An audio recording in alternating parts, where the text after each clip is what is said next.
Press conference में सभी पत्रकार साथियों का स्वागत है। मेरे साथ इस समय आम आदमी पार्टी पंजाब के प्रधान लोकसभा से सांसद भाई भगवंत मान जी मौजूद हैं। एक बहुत ही गंभीर मसले पर जानकारी देने के लिए आज की ये प्रेस कॉन्फ्रेंस रखी गई है। हम सब जानते हैं दिल्ली के बॉर्डरों पर पिछले लगातार 8 महीनों से किसान केंद्र सरकार द्वारा 3 जो काले खेती कानून लाए गए हैं उसके विरोध में प्रदर्शन कर रहे हैं, आंदोलन कर रहे हैं। लगातार पिछले 8 महीने से बैठे हैं और कई 100 लोग इन 3 काले खेती कानूनों के खिलाफ प्रदर्शन करते हुए शहीद हो चुके हैं। आज जिस चीज़ की जानकारी भाई भगवंत मान जी देंगे, आप ये सुनकर हैरान हो जाएंगे कि हमारी केंद्र सरकार कितनी बेशर्म, निर्लज्ज और असंवेदनशील हो चुकी है। पिछले 3 काले खेती कानूनों को वापस लेने की बजाय आज भी अगर आप देखेंगे तो जंतर मंतर पर किसान प्रदर्शन कर रहे हैं अपनी संसद लगाकर, पर केंद्र सरकार किसी तरीके भी उनकी बात सुनना तो दूर, उस पर विचार करना तो दूर, एक और नया कानून लाकर किसानों की परेशानी और बढ़ाने जा रही है। संकेत सीधा साफ है, बाम रोड़कर और ज़्यादा परेशान कर किसानों को अपनी नाजायज़ मांगे मनवाने के लिए दबाव केंद्र सरकार द्वारा डाला जा रहा है। मैं भाई भगवंत मान जी से निवेदन करूंगा कि उस जो नेशनल इलेक्ट्रिसिटी पॉलिसी 2021 है उसके बारे में विस्तार से आपको बताएं। भाई भगवंत मान जी। बहुत बहुत शुक्रिया जनरल भाई। पिछले 3 दिन से संसद नहीं चल रही। हर रोज आम आदमी पार्टी की तरफ से लोकसभा में मैं कार्य स्थगित नोटिस देता हूं कि बाकी सारे काम छोड़कर 3 खेती कानूनों को वापस रिपील करने के लिए बहस करें, तब आगे जाके काम कोई संसद का हो सकता है। लेकिन क्योंकि स्पीकर साहब हमारा नोटिस को एक्सेप्ट नहीं करते तो हंगामा होता है, विपक्ष वेल में होता है, तो पार्लियामेंट जो है नहीं चल रही। अभी 2 बजे, आज 11 बजे शुरू हुई थी तो 12 बजे तक अडजर्न हुआ, 12 बजे शुरू हुई तो 2 बजे तक अडजर्न हुआ, अभी 2 बजे शुरू हुई तो 4 बजे तक अडजर्न हुआ। तो इसका मतलब ये है कि जो सरकार है वो किसानों की मांगों के प्रति बिल्कुल भी संवेदनशील नहीं है। और जिस बात के लिए आज हम आपको यहाँ पे हमने बुलाया है उसके लिए मैं आपको दिखाना चाहता हूँ। आज भी किसान जो है जंतर मंतर पर अपनी संसद लगा रहे हैं। उनको 8 महीने से उन्होंने गर्मी झेली, सर्दी झेली, आंधियां झेली, तूफान झेले, बारिश झेली। अभी भी बारिश जो है वो झेल रहे हैं। अभी उनके जो टेंट हैं वो 2-2 फुट पानी में डूबे हुए हैं। वो यहाँ कोई पिकनिक मनाने नहीं आए जैसा कि बीजेपी के कुछ मंत्री बोलते थे। तो अगर फ्रांस के राष्ट्रपति का कुत्ता भी मर जाए तो हमारे प्रधानमंत्री जी ट्वीट कर देते हैं बहुत दुख हुआ। 600 से ज़्यादा किसान वहाँ पे जान गंवा चुके हैं। एक ट्वीट को तो दूर की बात है, एक शब्द नहीं निकला संवेदना का। इतने संवेदनहीन हो गए हैं हमारे प्रधानमंत्री जी। बिल्कुल उनके द्वार पर बैठे हैं किसान। अब तो और भी पास आ गए हैं जंतर मंतर पर। उनसे बात करो, 3 कानूनों को वापस ले लो। वो खुशी खुशी अपने ट्रैक्टर लेके अपने खेतों की तरफ, अपने गाँव की तरफ चले जाएंगे। लेकिन बजाय इसके कि कानून वापस होते, आमतौर पे तोमर साहब का भी बयान आज आया कि बहुत अच्छे कानून हैं, हम बातचीत के लिए तैयार हैं, लेकिन किसान कानून वापस लेने की बात ना करें। तो भाई और क्या करें? और किस विषय पर बात करेंगे? 11 दौर की बातचीत हुई है, किस विषय पे हुई है? ये तो वो बात हो गई कि मौत का वारंट तो रहेगा, लेकिन मौत के वारंट में संशोधन कर देते हैं कि आपने मरना किस तरीके से ये चुन लो। आपको फांसी दे दी जाए, आपको जहर का टीका लगा दिया जाए, या फिर आपको आपकी गर्दन काट दी जाए, लेकिन मौत का वारंट जारी रहेगा। सो मौत के वारंट हैं ये काले कानून जो खेती के हैं, इनमें संशोधन नहीं, मौत का वारंट तो वापस ही होता है, तभी जान बचती है। और ये काले कानून वापस लेने की बजाय सरकार किसानों के जख्मों पर और नमक डाल रही है। ये मॉनसून सेशन की जो बिल जो आएंगे, जो इस ड्यूरिंग मॉनसून सेशन जो लिस्ट किए गए हैं, उनमें 29 बिल हैं।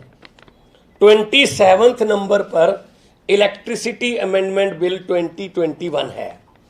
ये वही बिल है जिसके बारे में 11 दौर की बातचीत में पीयूष गोयल जी ने, नरेंद्र तोमर जी ने, जब वो किसानों के साथ बात कर रहे थे विज्ञान भवन में, तब ये वादा किया था कि हम ये बिल इंट्रोड्यूस नहीं करेंगे।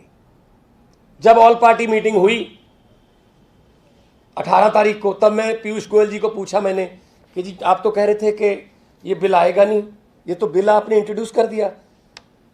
तो उनका जवाब क्या था कि जी हमने ये कहा था अगर ये बातचीत सिरे चढ़ती है, अगर ये बातचीत जो है वो मतलब इस बातचीत से कुछ निष्कर्ष निकलता है तब हम इसको नहीं लाएंगे। बातचीत सिरे चढ़ी नहीं, वो तो बीच में ही रहेगी, इसलिए हम बिल ला रहे हैं।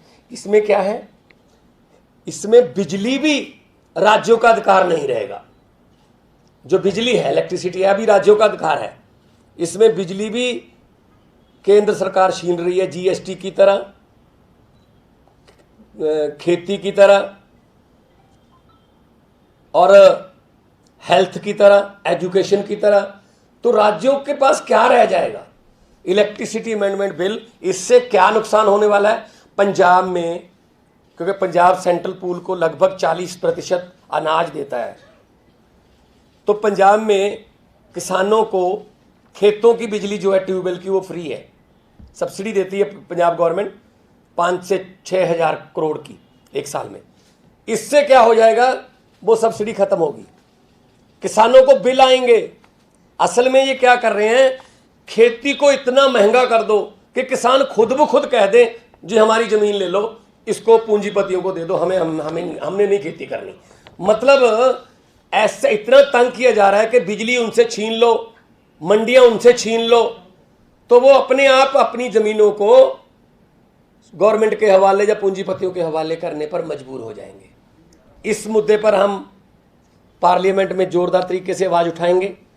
हालांकि ये हंगामे के बीच में बिल पेश कर देते हैं, आज भी 2-3 बिल इन्होंने हंगामे में पेश किए हैं, बिना डिबेट के उनको पास कर लेंगे, क्योंकि पहले भी बुलडोज करते रहे हैं पार्लियामेंट को।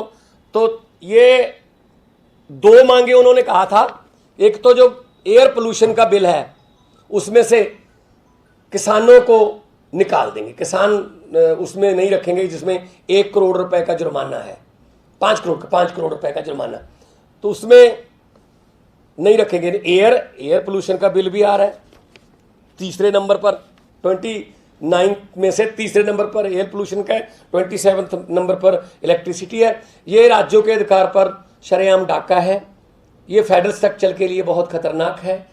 ये सरकार जो है राज्यों को खत्म करने पर लगी है, और इस इलेक्ट्रिसिटी बिल के लिए कई बीजेपी शासित प्रदेशों ने भी अपना विरोध जताया था, लेकिन जो डिक्टेटरशिप, तानाशाही मोदी सरकार कर रही है, ये किसानों के जख्मों पर नमक डालने वाली बात है। थैंक यू जी। किसी का कोई सवाल हो तो वो पूछ सकता है।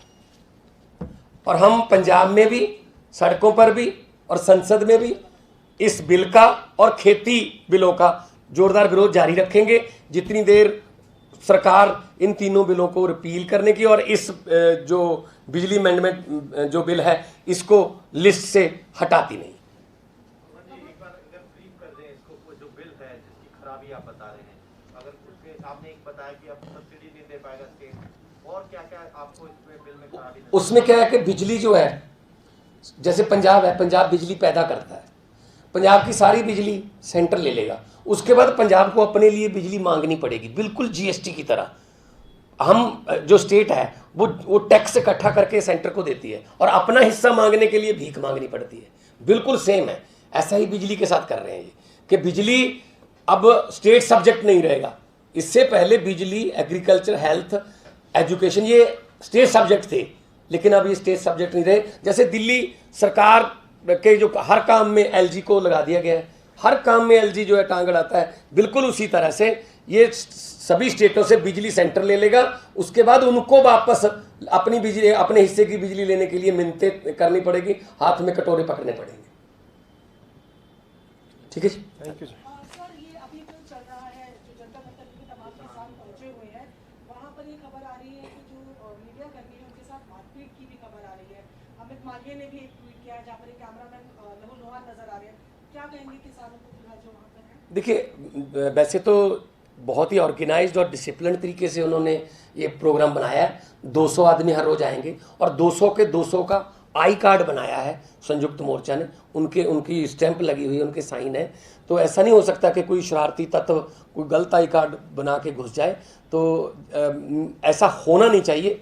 लेकिन मुझे, क्योंकि मैं पार्लियामेंट से सीधा यहाँ आ रहा हूँ, मुझे इसकी कोई विस्तार में जानकारी है नहीं। लेकिन किसान शांतिपूर्वक अपना पहले भी कर रहे थे आंदोलन, अब भी कर रहे हैं, और जहाँ तक उनको जाने की इजाज़त दी वहाँ तक ही वो गए हैं। हालांकि उनको लंबे रूट से लाके उनको 1 बजा दिया गया, उनका 11 बजे का टाइम था। लेकिन उनको हक है, ये उनका डेमोक्रेटिक राइट है कि वो सदन के पास आएँ, सदन के सामने अपना प्रदर्शन करें और अपने जनप्रतिनिधियों से उम्मीद करें कि वो उनकी आवाज़ अंदर उठाएं और किसान जो है वो बाहर उठाएं। इसके पहले भी आंदोलन को बदनाम करने की, आंदोलन को कमज़ोर करने की केंद्र सरकार की तरफ से बहुत बड़ी साजिश हुई है, तो कोई बड़ी बात नहीं, ये भी उसी साजिश का हिस्सा हो। Thank you.